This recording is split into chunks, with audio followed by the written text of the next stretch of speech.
What does that even mean, Bauer's Game Corner? Ahoy there, YouTube! I'm back again today for another game review. Today I'm very excited to be checking out Space Hulk Death Angel, the card game. This is for 1 to 6 players.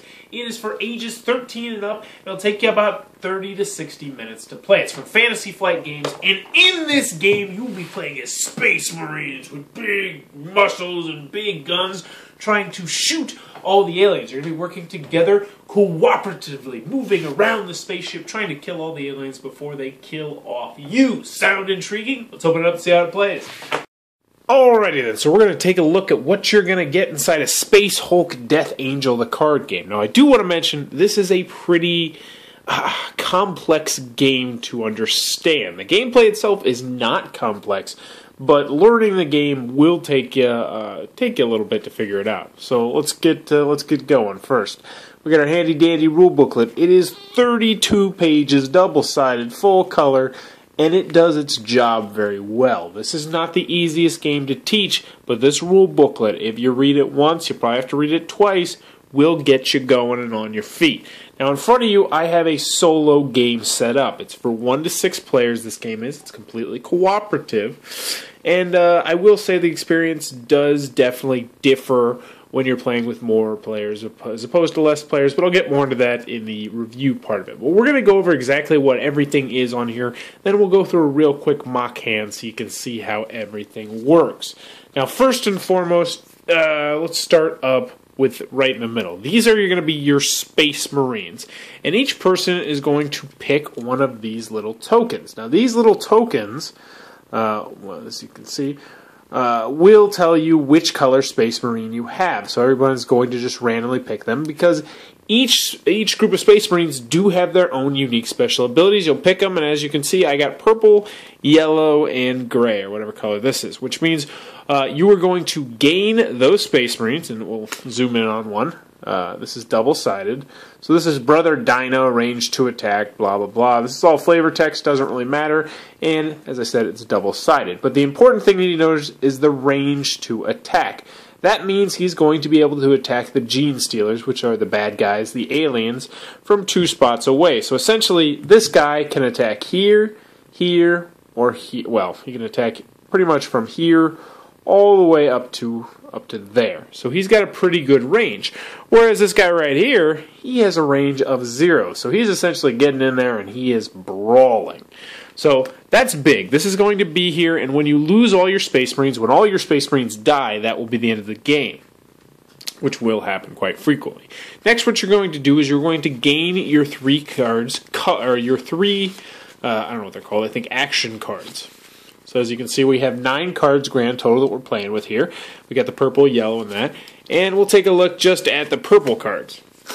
So what you're going to have is you're going to have an attack card, you're going to have a support card, and then you are going to have a move and activate card.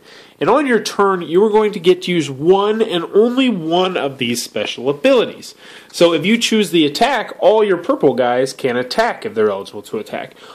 If you choose the purple, then all your guys will be able to move and activate. This means they'll be able to move up and down the board. That also means that they can, if they want to, flip which way they're facing, because as you can see, there's arrows on these cards, and it will be very important which way you're facing, because if you're facing to the right, you can't shoot bad guys to your left. Last, we have support. Now, this is a unique one. The support one will give you one of these tokens over here, and these tokens are essentially reroll tokens. How this game works is if you get attacked by an alien and it hurts you, you're dead. There's no wound markers, there's no nothing. So these support tokens will actually let you re-roll a die, which is very, very useful. Now, let's go into some of the text on the cards and explain how this works. Now, the support token, as I mentioned, so let's read this one. Each time Sergeant Lorenzo, which is one of your sergeant downstairs, rolls a skull while defending, the attack misses and slay one of the attacking Gene Stealers. If the swarm still contains a Gene Stealer, it attacks again. So essentially what this means is you're not always going to be able to kill all the aliens before they get to you. Sometimes they're going to attack you. And essentially what this means is if you can roll a skull, and this is a good time to get into the dice, if you can roll one of the skulls sides of it, you are not only going to not die, but you're also going to kill one of the Gene Stealers, which is incredibly nice. But this is only for Sergeant Lorenzo, which means you're going to have to make sure that he's right here. He's positioned in such a way that it's going to help him. So if you pick that support, it's going to help out Sergeant Lorenzo. And also, if you pick a support card, you're going to put one of these tokens on any one of your Space Marines. It doesn't matter. You can use. You can even do one from one of your teammates that's not on your side. So next we have the attack. So let's take a look at this one. When one of your Space Marines slays a Gene Stealer, you may place one support token on any Space Marine. So this is really nice. Once again, these are going to get these tokens out here so you can really help out. And I'm assuming that the purple guys, that's really their thing, is getting these support tokens out to help other people.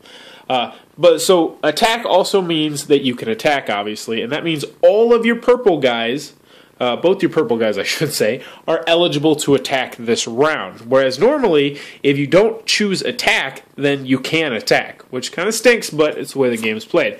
Last, we have move and activate. Let's look at the special ability.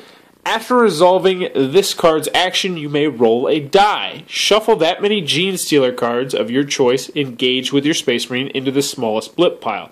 So essentially, that's a really good one because that's going to get rid of, so, you know, if you got two bad guys here, they're about ready to attack you, you can essentially send them back to your blip pile. They're saying, what the heck is a blip pile? Blip piles are these piles right here. These piles are what you need to get rid of in order to move to new locations. Why do they call them blip piles? Because they're blips on the radar. So let's go up here. We went over the basic action and attack cards you're going to be playing. Let's go next up to the top. Now what we have here, this is the one player card. So as you can see, it says set up for one player. So let's take a look. The numbers on the bottom are the blip pile. So this is just going to see how many cards you're going to have in the blip pile. Next, location deck setup. In order to win this game, what you're going to need to do is you're going to need to get rid of all the blips in this location, and then one random 2 location, one random 3 location, and one random 4 location. So we're going to set those back up there. But you have to do that. And each time you flip over one of these cards, let's just look at one for example, it's going to have an upon entering it. So let's say we get here, the black holds, upon entering, the current player chooses a swarm, if able, and spawns 2 Gene Stealers on it. If 0 swarms, this has no effect. So essentially, when this card is revealed, things are going to get worse for you. And that's a common theme you're going to see throughout the game. So the next thing I want to point out on this cards are these numbers right here. You got the 1, the 2, the 3, and the 4, or 1, 2, 3, 3. These are going to be where Gene Stealers are going to spawn. And essentially how this works is this is 1, 2, 3, 4, 5, 6. So as you can see, we've spawned this one on the 1 down here, and then that one on the 2, and then these 3 on the 3. So this is going to be a bad spot to be in. Also, the colors, as you can see on the corridor right here, means that there's not that much of a chance that Gene Stealers are going to spawn there, whereas on the ventilation duct, of course, there's all red, which means it's a very highly likely spot that bad guys are going to be spawning there. So we've set up our map. We looked at this. I want to point out one more thing for you.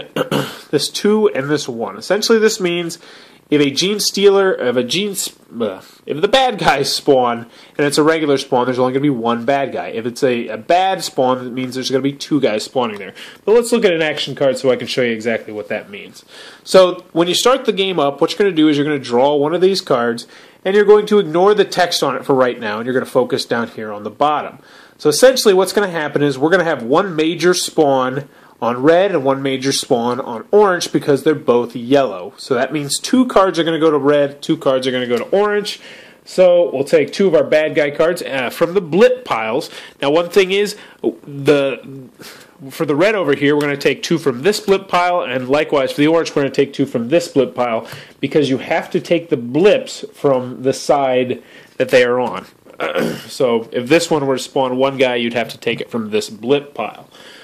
So once we've done that, we can discard this card and we're ready to start the game. Now what's going to happen is, and I'm going to go over the game round real quick. I'm not going to go through it because we've already spent quite a bit of time on this. There's a lot more tutorial videos on how to play. I just want to give you a general feel of it. But what's going to happen is each player is going to look at their 3 cards they have. They're going to pick which one is going to be the most helpful. They're going to set it down. So we'll go there. We'll just do random. And then how this works is we got our 3 cards. We're all going to reveal at the same time. Now, you guys can talk about what you're doing, but you can't show each other the cards. And how this works is the lowest number is going to go first. That's going to be the first player. So they're going to take their action, then the next player take their action, the next player will take their action. And then if there's still aliens on the board, we'll just assume that there's these 2 aliens on the board, they are going to attack whoever they are in that range. You start going from left to right, top to bottom, left to right. So these guys would first attack Brother Goriel. Now what has to happen is he has to roll the dice, and he has to get a number higher than however many bad guys are there. So this is pretty easy. All he has to do is not get a 1 and not get a 0, and he'll be good. So he'd roll it, he'd get a 4, and he would be safe from this attack. Now the guy on the back is also going to attack him, which is bad news because, you have to roll again. And if you die, you're dead. You're out of the game. So let's just pretend he died. So what would happen is everything would move up 1 space. This is a player elimination game because if you're playing with, 6 players, both your guys die, well, guess what? You're out of the game, which does kind of stink. So once we've done that, you're going to go ahead and draw a new event card.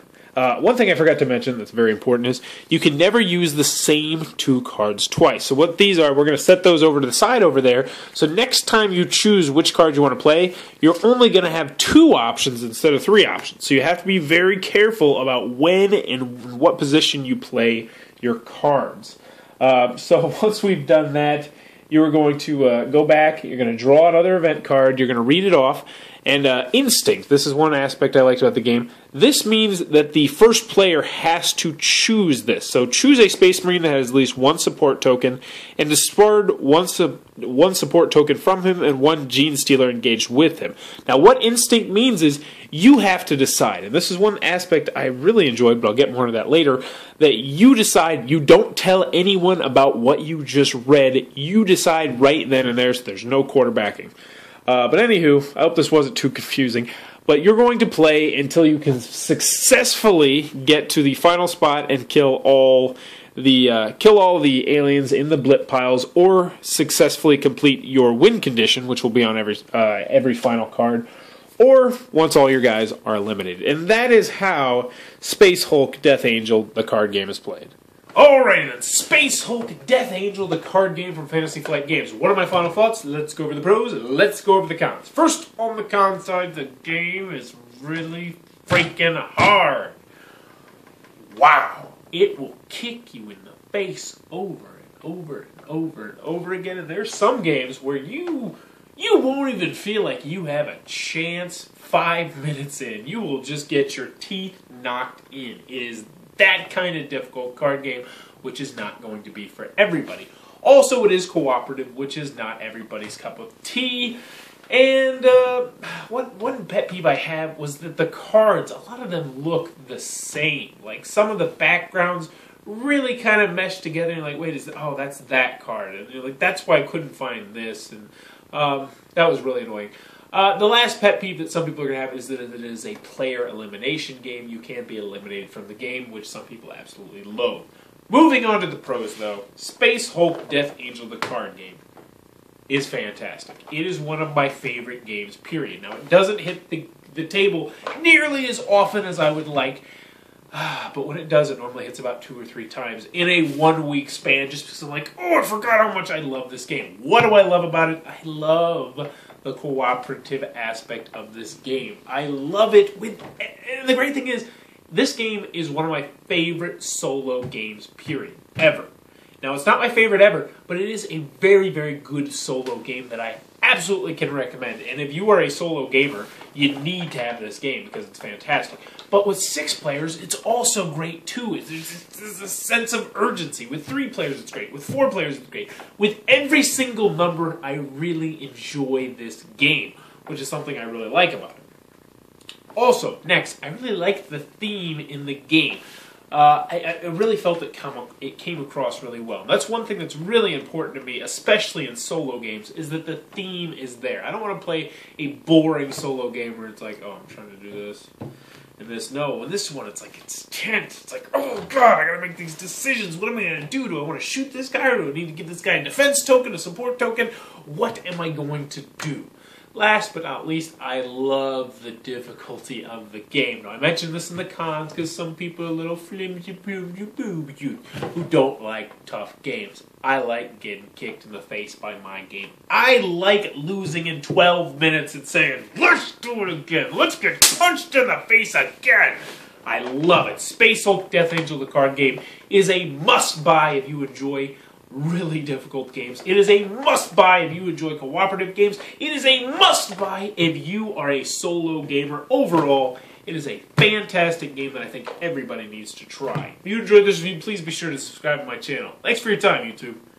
That was the review for Space Hulk Death Angel the card game. For more reviews and previews, check back at Bauer's Game Corner.